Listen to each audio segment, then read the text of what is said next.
Welcome back to another episode of the Bulletproof Fantasy Football Podcast. I am your host, DF Beancounter. You can follow me on Twitter at DF Beancounter. So this is the quarter point of the season. We can now start at this point in the season. I usually like to take a look and see where are we trending right, where are we trending wrong. You guys already know that I victory lap nonstop on Twitter, so we'll try to stick away from the victory laps today.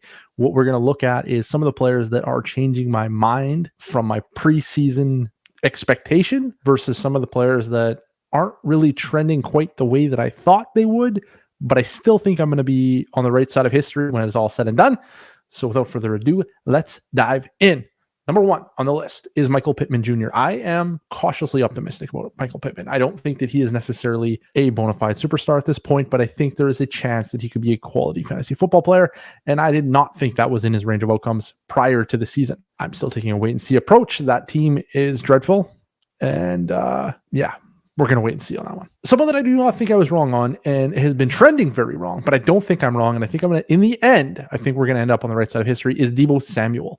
Now, obviously this season I made a big deal out of Deebo Samuel being a running back in the wide receiver position because he had 2 completed air yards on the entire year last year, which is wide receiver or as running back-esque, right? Now this year, the Deebo Samuel sands are in my mentions being like, haha, his ADOT is back to his rookie year standards. And I'm like, yeah, that's not a running back ADOT. That also isn't a wide receiver ADOT. That is a gimmick ADOT. Deebo Samuel is a gimmick. Players that are gimmicks do not have 35% target shares. They don't. That target share is coming down, and that target share is boosted to 35% at the expense of George Kittle and Brandon Ayuk. Obviously, I was very bullish on Brandon Ayuk. I'm not ready to throw in the towel yet, but I'm a little concerned, but I'm still buying because I'm going to buy him for the rest of time. But we're talking about Deebo Samuel right now. Deebo Samuel still does not have a real wide receiver ADOT. He's still not playing the wide receiver role in the way that we normally see quality wide receiver ones play that role. Could Deebo Samuel be a unicorn, a one of a kind? Yeah, he could be. But I don't bet on unicorns. So I'm willing to bet that his ADOT, his role, is going to bring his target share down. And therefore, I'm getting out. Whether it's redraft, dynasty, I don't care. This is a player that I think is good at football. I don't think that's in question. I think he's a good football player. The problem is he's not going to be an elite fantasy scorer. And therefore, he should be on somebody else's team if they think he's going to be an elite fantasy scorer. If you think he's going to be a reasonable wide receiver 1, 2, or wide receiver 2, 3, keep him. But I don't think that's what the expectations are right now. So while we are trending wrong, I think that's going to turn around and we're going to end up quite all right on that one. Another player that I think I'm trending wrong on, but I think I'm going to be right long-term on is Jalen Hurts. Jalen Hurts had one really, really good game, and it was against the, do we even call it a defense? Is it called a defense when it's the Atlanta Falcons non-offense? Do we call them a defense? I don't even know. Jalen Hurts had a really, really strong game against the Atlanta Falcons. Other than that, he has been mediocre to poor. Sorry, at passing the ball. He's a pretty good runner. We knew he's a pretty good runner. The problem is you have to be more than a pretty good runner. You have to be a great runner like a Lamar Jackson who can also pass, or a Josh Allen who now can pass, but he couldn't back in the day. Or who else could I think of? Cam Newton. Cam Newton was a passable passer. I'm not sure that Jalen Hurts is going to get there. Maybe. I think I'm sticking to my guns here. I still think he's more of a Colin Kaepernick where he will shine bright and he will flame out early. That is my feelings on Jalen Hurts. I do not believe that his early season play has changed that opinion in my mind, though I think there is a subset of the population on Twitter that is really into Jalen Hurts. I don't know. I'm not into it. I like him in redraft. I don't like him in dynasty.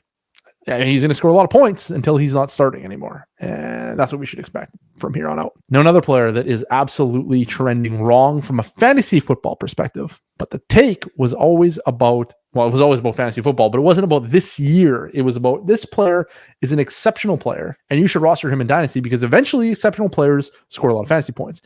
And you are probably still too low on Joe Burrow. You probably are. Joe Burrow is having a season for the ages. From an efficiency standpoint, his completion percentage over expected is really strong. His PFF grade is really strong. His EPA per pass play is really strong. His EPA per pass play plus CPOE is really strong.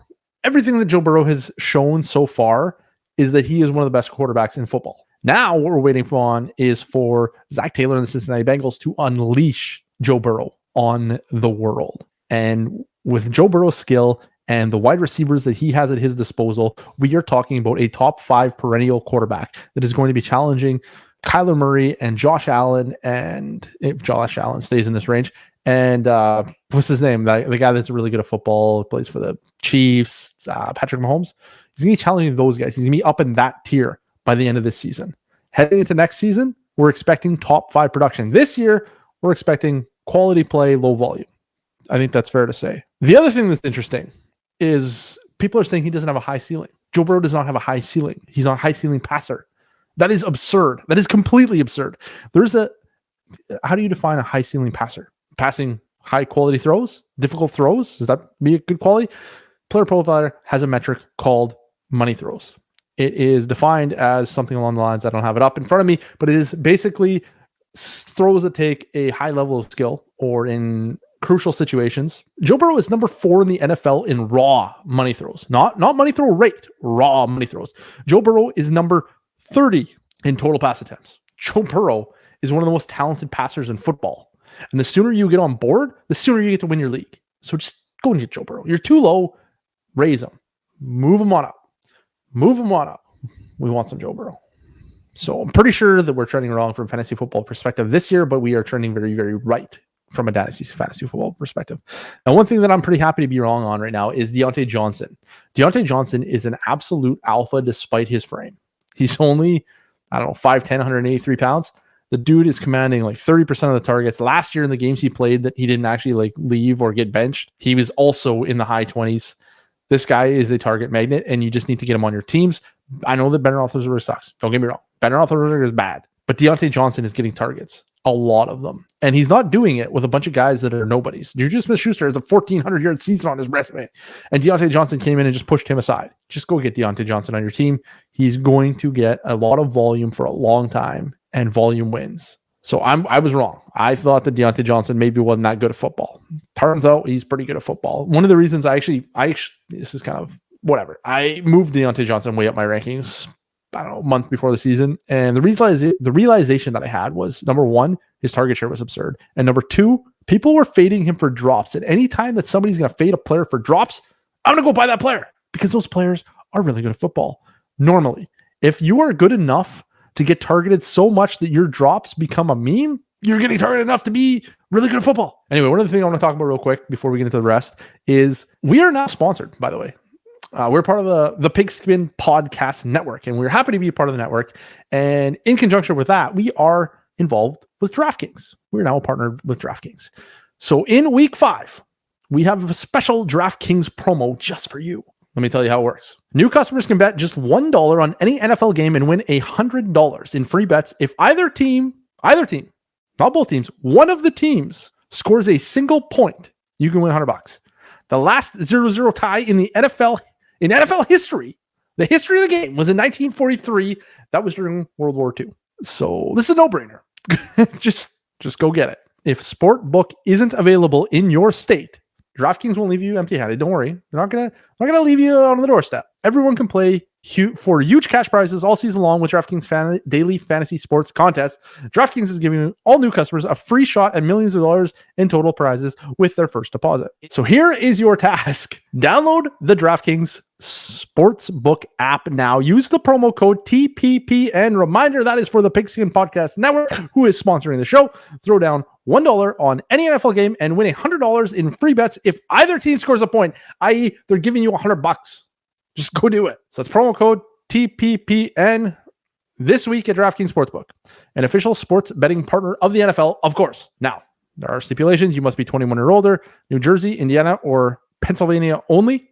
New customers only. Minimum $5 deposit, $1 wager required. One per customer. Restrictions apply. See DraftKings.com/sportsbook for details. And if you have a gambling problem, call 1-800-GAMBLER. So that being said, let's get back into it. The player that I think I was not wrong on both, but you might think I'm wrong on, that I don't think I'm wrong on, but we'll see. Mike Gesicki. You may recall Mike Gesicki from an earlier episode in which the most famous line in all of the podcast history, all of the Bulletproof podcast history, comes from. Mike Gesicki is, of course, a volume-fueled masquerade as a tight end one. He is so infuriating. This player is set up absolutely perfectly. I need to just tell you, he basically actually plays wide receiver with a tight end designation. The hilarious part of that is if pretty much any of the good tight ends played exclusively wide receiver at with the tight end designation, they would smash. Mike Gesicki, on the other hand, is tight end 11 in points per game. I don't even know what to say. Like, this player is handed fantasy football stardom on a silver platter, and he can't do a damn thing with it. Another player that you may have thought I was going to be wrong on because he had some overtime games that just propelled him into stardom, except for the whole, like, he has to get targeted to be a star thing. Bryan Edwards, at this point in the season, has an 11% target share. Bryan Edwards is who we thought he was. Face planters, face plant. That's how it works. If you still got Bryan Edwards on your team, go and trade him. Player that I think I might be wrong on, that I'm open to being wrong on at this point in the season. There are not a lot. This is not take lock. We just believe that our analysis is worthwhile, but we might be wrong on this one. Daniel Jones has been lights out, and the New York faithful are letting me know.